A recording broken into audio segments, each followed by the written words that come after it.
Welcome to the Road to Redemption podcast with your host, Cam Williamson. Each week, Cam sets out to shatter the labels and stigmas associated with mental health awareness by giving life lessons and raw overviews of events happening around the world. What is going on, guys? Welcome back to this episode of the Road to Redemption podcast. I'm, as always, your grateful host, Cam Williamson. Look, wearing one of my old favorite hats today, so you know it's going to be a good episode. It's the one with the grizzly bear on the front from the Memphis Grizzlies. Even though I do not watch basketball, have never supported the Memphis Grizzlies, as you guys know, love Bears. One of the favorite hats back on the show. Gonna be a good one. Talking about attachment styles, anxious / or and, meaning anxious attachment styles, avoidant attachment styles, or anxious avoidant attachment styles. What does this mean? Does everyone have these type of traits? I believe that we all, like anything else, we play in the playground of both. I think some of us are way more one than the other. It's kind of like being introverted and extroverted is how it's been compared to. I wouldn't say properly. Let's get into it. Anxious attachment styles. This means that in romantic relationships, you have to have constant reassurance. You need to tell them that you're not feeling well or that you're uneasy about the relationship, either whether it's justified or not, from them, from your childhood, from past relationships, past friendships, whatever. This is where abandonment wounds come in, right? If a foundational person to your past just up and left you, or they died, whether it be your father, your mother, your grandparent, a love of yours, a friend, whatever, if you suddenly lost someone and you at a stage in your life weren't able to process that loss and mourn or grieve or whatever, and whatever the situation was, you became an anxious attached person to other people, meaning I need you to call me wherever you go to let me know you made it there, because I just don't know if you made it. And this is going to cause such internal turmoil for me because of patterns that have happened in my life, right? So then we do things and we get very clingy and we get very needy and we get very intimate and we get very physical, and we need the feeling of someone else to constantly be touching us or soothing us in some way. It's no different than chasing a drug, to be very honest. Something is calming your system when you cannot, and you become attached to that person through anxiety. Well, then you have the opposite, which is avoidant attachment styles, which is we're in a relationship together, but I need to withdraw myself completely. I don't want to talk. I don't want to be physically intimate. I don't want to be anything. And that's where relationships, typically we see that they fall apart. In anxious attachment styles, typically there's more fighting. People threaten to leave more, but typically with anxious attachment styles, effort is seen. Even if it's seen as too much or obsessive or over the top or whatever, anxious attachment styles oftentimes in the relationship don't feel toxic because they know the ins and outs of each other and they know why each other is acting that way. So if one of them, it's not very often that two anxious attached people would be together because they drive each other fucking crazy. But at the same token, say that happens, you're going to have two people constantly needing reassurance from a person that can't give it to them because they're constantly looking for reassurance from that person. So neither one of them can be stable in and of themselves to be able to stand firm and go, hey, I got us when you can't. Or I got us all the time, but when things get hard for me, I need to be able to tell you that things are hard for me. That is very hard for a lot of guys to get to. Hey, when life gets hard for me, I have a hard time telling you that life is hard for me. I can show you that I'm frustrated at life. I can smash shit and throw stuff around and, slam counters, shut doors, whatever. I can get loud. I can be irritable with the kids. I can do all these things to show you that I'm upset. But telling you that I'm feeling in ways that hurt inside while trying to explain that it's not anything you've done, but something from our past that brings these feelings up in me. I think this is where healthy and unhealthy comes in. With anxious attachment styles, it becomes, I need you for me to be good. Where with true love, it's, I can really want you. I can really want you to be around all the time. And I can really, really not prefer the company of anyone else. But that doesn't mean that there doesn't come a time in my day when I realize that you having other relationships, things, hobbies that have nothing to do with me, just because other things bringing you happiness is healthy, that's where we can fall into a healthy relationship with just as much passion, romance, intimacy. You guys can still sneak up on each other and bang it out in the closet if you need that kind of passion. Or you do all that crazy shit inside your own house. You keep it wild, spunky, and funky. So that way, when you send, fellas, your girl out the door, you ain't got to worry about who she's chasing around. You just took care of that. And if you got questions on whether or not you're taking care of that, you better ask her. Hey, man, are you leaving this house fulfilled every day? That's a hard thing for anxious attached guys, or especially avoidant attached guys, to talk to their women about.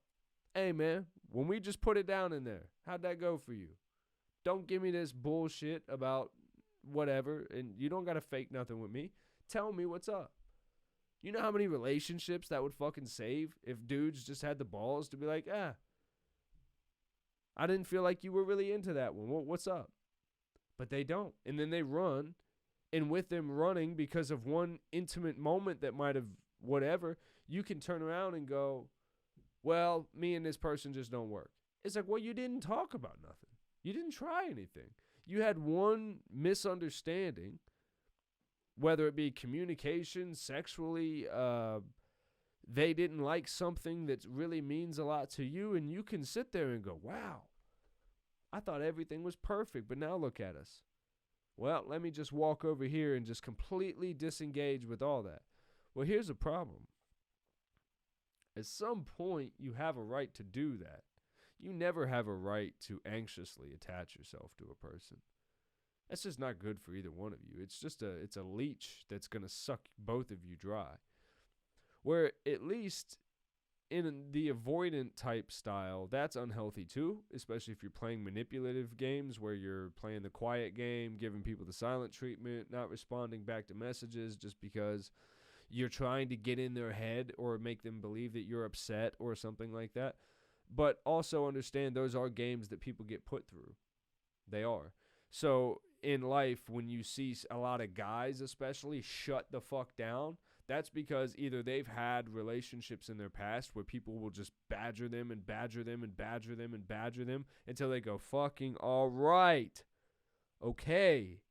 All right. Like fucking okay. Whatever you want to just shut the fuck up and get away from me right now. And that's how some relationships turn from what should have been a 6-month relationship into a 3-year relationship, into a 4-year marriage, into a 8 years later divorced. Because eventually people stop talking. People stop having that moment where you had in the honeymoon phase of things where what that other person wants is super important to you regardless of your own happiness. You guys remember that when you first started dating someone and you go to that restaurant that you're like, I would never fucking eat here in my life. I would never see this fucking movie for a million things and nothing. You couldn't pay me to see this shit. But with that sitting next to me, oh, I'm going. You bet. I'll eat the shit. I'll fucking watch the whatever. I don't care. And that's how you start to like compromise yourself a little bit. And you go, oh. And then you're sitting in situations acting like, ooh, I like this whatever Mexican food, or I like this movie that we went to see. You didn't like it. You were just attaching to that person because you wanted to be attached to someone. It could be because they look good. It could be because they're great. But at the same token, if you're only doing things so that way you don't lose this person and you're constantly finding yourself going, I wouldn't do this if this was my ideal situation.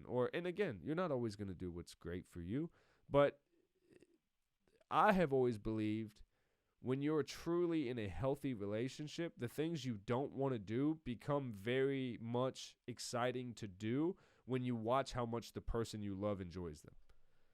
And if you don't have those things, if you don't watch them enjoy life for things that have nothing to do with you, I fear that you are teetering very close to anxious attachments, because them being happy outside of you should not scare you. If it does, if their time being spent on things that you don't relate on starts to intimidate you in a way, then I think you have more problems in the relationship than just the hobbies that you don't share, right?